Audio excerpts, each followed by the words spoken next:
আসসালামু আলাইকুম। ডেভ নার্চারের এই পর্বে আমরা দেখব কিভাবে পোস্টগ্রেস এসকিউএল ইনস্টল করতে হয়।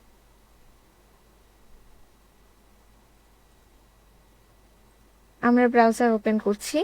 ব্রাউজারে লিখব পোস্টগ্রেস এসকিউএল ডাউনলোড। সো এখানে আমরা ডাউনলোডের অপশন পেয়ে যাচ্ছি।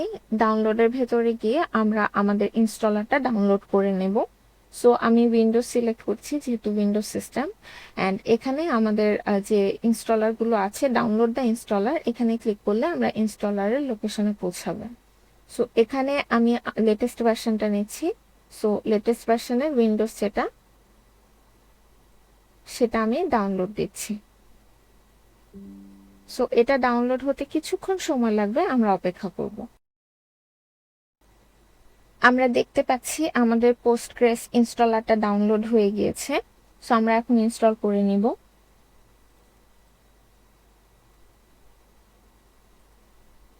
সো এখানে আমার ইনস্টলেশন ডিরেক্টরিটা চাচ্ছে।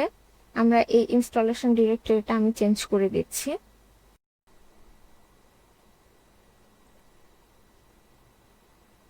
সো এখানে আমার অ্যাডিশনাল কিছু ইনস্টলের জন্য এসেছে যেগুলো আমরা পরবর্তীতে ইউজ করব। সো স্ট্যাক বিল্ডারটা আমার আসলে দরকার নেই, সো আপনি এটা চাইলে আনচেক করে দিতে পারেন।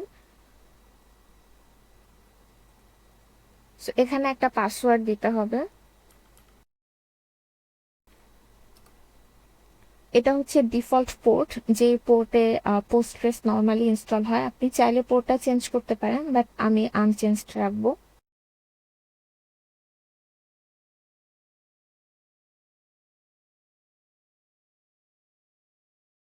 তো আমাদের পোস্টগ্রেস এসকিউএল ডাউনলোড হয়ে গিয়েছে। আমরা যেহেতু অ্যাডিশনাল পিজি অ্যাডমিন সাপোর্টটা ডাউনলোড করেছিলাম, সো আমি পিজি অ্যাডমিন সার্চ বারে সার্চ করে পিজি অ্যাডমিনটা ওপেন করতে পারি।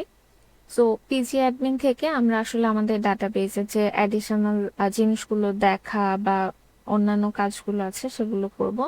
সো এখানে পিজি অ্যাডমিনটা লোড হয়েছে। সো আমি যখন সার্ভারে জয়েন করব তখন আমরা যে পাসওয়ার্ডটা দিয়ে এসেছিলাম যখন ইনস্টল করেছি সেই পাসওয়ার্ডটা এখানে দিতে হবে। সো আপনি বারবার টাইপ না করতে চাইলে পাসওয়ার্ডটা সেভ রাখতে পারেন। সো এখানে আমরা যখন ডাটাবেসটা এক্সপ্যান্ড করি তখন আমরা ডিফল্ট একটা পোস্টগ্রেস ডেটাবেস দেখতে পাই। এটা যখন ইনস্টল করি এটা পোস্টগ্রেস ডিফল্ট দিয়ে দেয়। এরপরে আমরা চাইলে এখান থেকে ডাটাবেস ক্রিয়েট করতে পারবো। ক্রিয়েট ডাটাবেস দিয়ে এখানে নাম দিয়ে আমরা সেভ করব। সো আমরা পরবর্তীতে যখন প্রজেক্টের কাজ করব তখন এই ব্যাপারে আরো ডিটেলস দেখতে পারবো। ধন্যবাদ।